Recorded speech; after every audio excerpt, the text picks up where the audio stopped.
বড় ভালো মানুষ ছিলেন করিম ভাই। গ্রামের ছোট বড় সকলের সুখ দুঃখে পাশে থাকতেন। হ্যাঁ, করিম ভাইয়ের জন্য তো আমার খুব কষ্ট হচ্ছে। কি থেকে যে কি হয়ে গেল।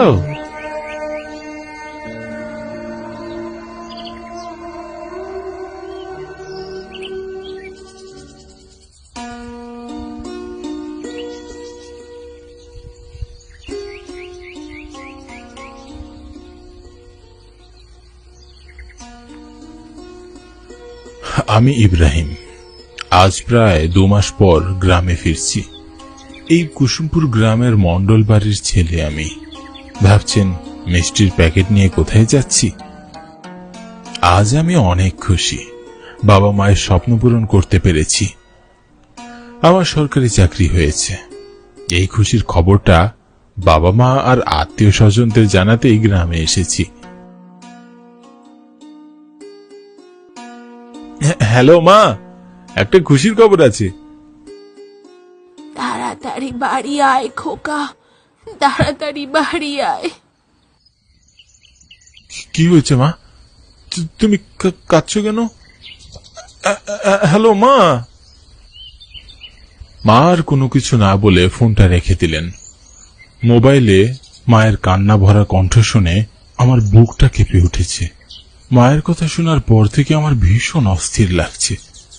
আমি খুব দ্রুত হাঁটছি, কিন্তু পথ যেন কিছুতেই শেষ হতে চাইছে না। দূর থেকে দেখলাম আমাদের বাড়ির উঠোনে অনেক মানুষ জড়ো হয়ে আছেন। আমার বুকের ভেতর মোচড় দিয়ে উঠল। কি হয়েছে কিছুই বুঝতে পারছিলাম না।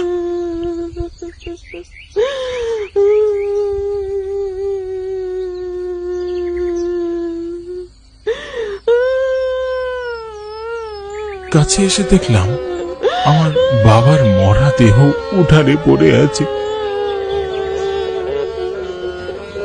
এগিয়ে দেখছি আমি, নিজের চোখে আমি বিশ্বাস করতে পারছি না। মনে হচ্ছিল আমার পায়ের নিচে থেকে মাটি সরে যাচ্ছে, পুরো পৃথিবী ঘুরছে। আমি নির্বাক হয়ে বাবার মরা দেহের দিকে তাকিয়ে রইলাম।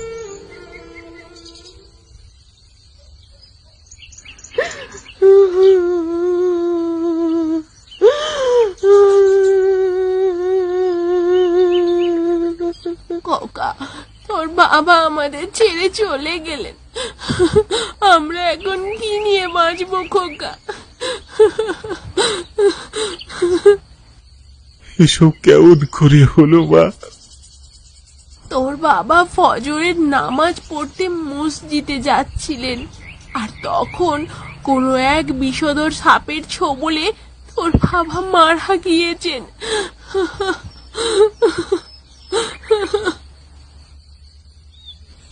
আমার বুকের ভেতরটা হু হু করে কেঁদে উঠল। কিছুতেই চোখের পানি ধরে রাখতে পারলাম না। মাকে সান্ত্বনা দেওয়ার ভাষা আমার জানা ছিল না। আমি আমার বাবা মায়ের একমাত্র সন্তান, তাই শত কষ্টের মাঝেও আমি বাবার দাফন কাফনের ব্যবস্থা করতে লাগলাম। সন্ধ্যার আগে বাবার জানাজা ও দাফনের কাজ শেষ করে আমি ঘরে আসলাম। বাবাহীন পুরো ঘরটা কেমন যেন ফাঁকা লাগছে। জানি না এই কষ্ট আমি কেমন করে সামলাবো। কিছুই ভালো লাগছে না। ছেলেবেলার স্মৃতি মনে পড়ে যাচ্ছে। আমি বিছানায় শুয়ে এপাশ ওপাশ করছিলাম। কিছুতেই দু চোখের পাতা এক করতে পারছিলাম না। নানান চিন্তা মনের মধ্যে ঘুরপাক খাচ্ছিল। আমার ঘুম আসছিল না। হঠাৎ মায়ের হু হু কান্নার শব্দ শুনে আমি উঠে বসলাম, কিন্তু মায়ের রুমে যেতে আমার ইচ্ছা করছিল না। হয়তো মায়ের সামনে গেলে আমিও কেঁদে ফেলবো। মা খুব করুণ কণ্ঠে কান্না করছিলেন। এর আগে আমি কখনো মাকে এভাবে কাঁদতে দেখিনি। মায়ের করুণ কান্নার শব্দে পুরো ঘর কেঁপে উঠছে। সময়ের সাথে সাথে কান্নার শব্দ আরো বাড়তে লাগলো। হঠাৎ মা আমার রুমে ছুটে আসলেন।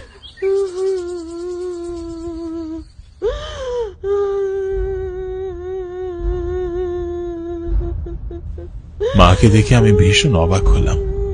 চুপ বড় বড় করে মায়ের দিকে তাকিয়ে বললাম, মা তুমি এখানে? তাহলে কান্না করছে কে? আমিও তো কিছুই বুঝতে পারছি না খোকা। তবে তবে মনে হচ্ছে কান্নার শব্দটা ঘরের বাইরে থেকে আসছে। আমাদের বাড়ির কাছাকাছি আর কোনো ঘর বাড়ি ছিল না। আমি ভীষণ অবাক হলাম। কৌতূহলী হয়ে আমি আর মা তাড়াহুড়ো করে ঘরের বাইরে আসলাম।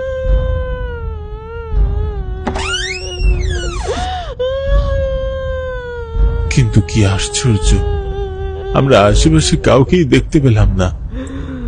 আমাদের বাড়ির পাশে আমাদের পারিবারিক কবরস্থান, সেখানেই আমার বাবাকে দাফন করা হয়েছে।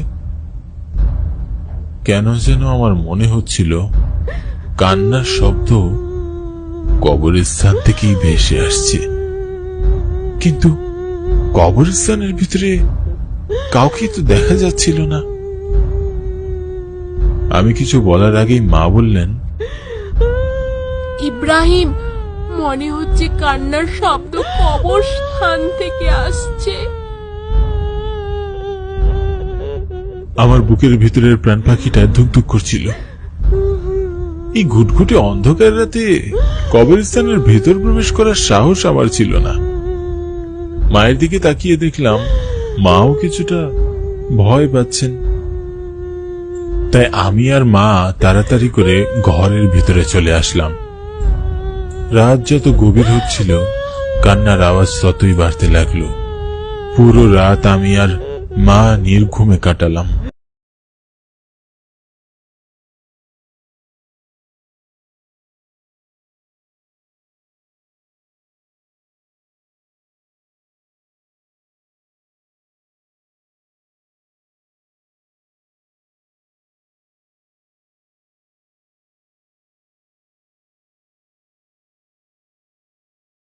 শফিক চাচার চিৎকার শুনে আমি আর মা ঘরের বাইরে বের হয়ে আসলাম। উঠোনে আসতেই আমার বুকের ভেতরটা মোচড় দিয়ে উঠল। ভয়ে হাত পা ঠান্ডা হয়ে ধরধর করে কাঁপতে লাগলো। আমি দেখলাম আমার বাবার কবর খোঁড়া আর বাবার লাশ কবরের বাইরে বের হয়ে পড়ে আছে। ভয়ে আমার চোখ কপালে উঠে যায়। এটা কেমন করে হলো? কে এই নির্মম কাজ করলো? আমার বাবার সাথে কার এত শত্রুতা? কিছুক্ষণের মধ্যে আমাদের রুটিনে অনেক মানুষ জড়ো হয়ে আসলো। সকলে খুব আতঙ্কিত হয়ে পড়ে। তখন মতিন চাচা বললেন, ইব্রাহিম, আমার মনে হচ্ছে কোনো লাশ নিতে এসেছিল, সুবিধা করতে পারেনি, তাই ফেলে চলে গিয়েছে। এতে এত আতঙ্কিত হওয়ার কিছু নেই। চলো আমরা সবাই করিম ভাইয়ের লাশটা আবার দাফন করি। মতিন চাচার কথায় আমার মন শান্ত হলো না, কারণ আমাদের গ্রামে এর আগে কখনো এমন ঘটনা ঘটেনি। বাবার লাশ বেশিক্ষণ বাইরে থাকা উচিত না, তাই আমরা আবার বাবার লাশ দাফন করে দিলাম। সারাদিন নানান কর্মব্যস্ততায় আমার সময় কেটে যায়।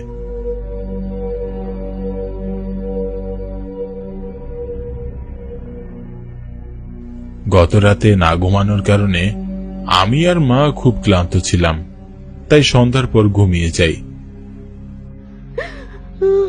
মাঝরাতে খুব করুণ কান্নার শব্দে আমার ঘুম ভেঙে যায়।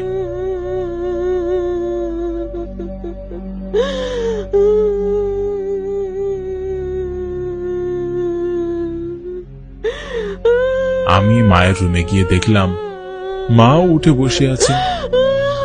ঘরের বাইরে বের হওয়ার সাহস ছিল না আমাদের। আমি এবং মা ভীত হয়ে একে অন্যের দিকে তাকিয়ে রইলাম। সময়ের সাথে সাথে করুণ কান্নার স্বর আরো বাড়তে লাগলো।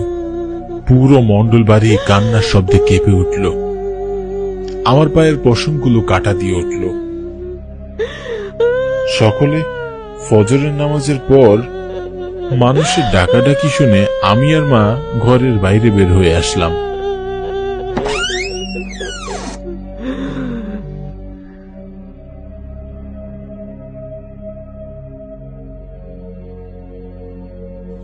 দেখলাম মুসল্লিরা নামাজ শেষ করে আমাদের উঠোনে এসে জড়ো হয়েছেন। পরক্ষণেই আমার চোখ পড়ল বাবার কবরের দিকে। আজও বাবার লাশ কবরের বাইরে পড়ে আছে।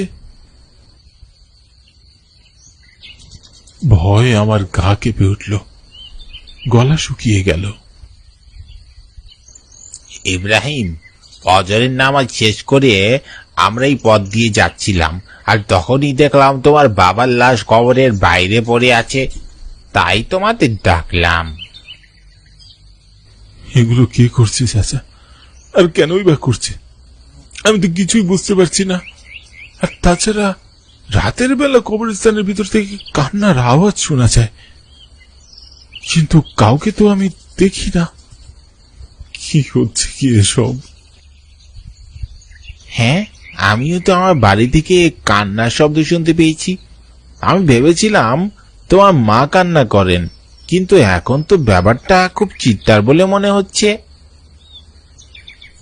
এই ঘটনায় গ্রামবাসীদের মনে আতঙ্ক ছড়িয়ে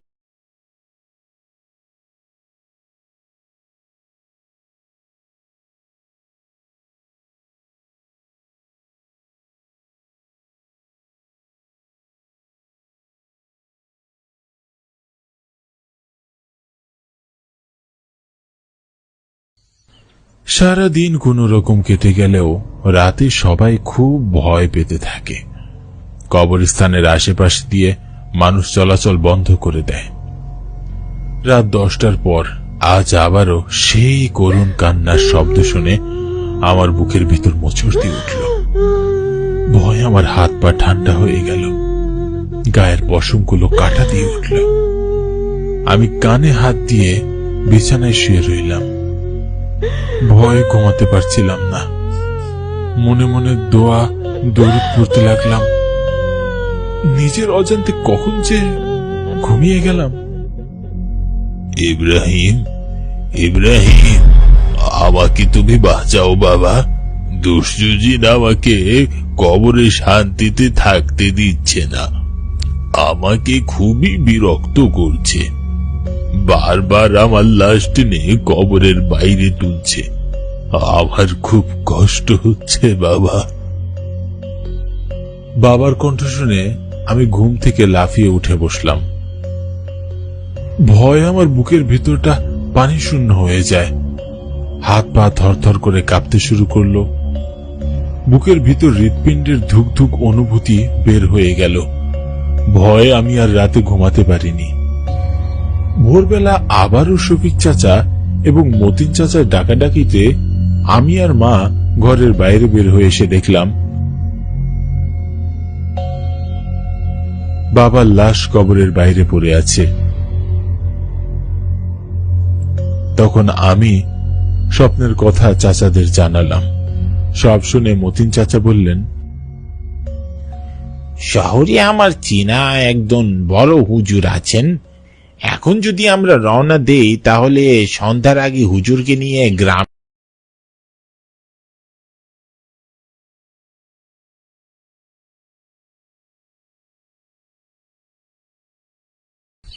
আমি আর সময় নষ্ট করলাম না। বাবার লাশ ফেলে রেখে শফিক চাচা এবং মতিন চাচাকে নিয়ে শহরে একজন বড় আলেম হুজুরের কাছে গেলাম।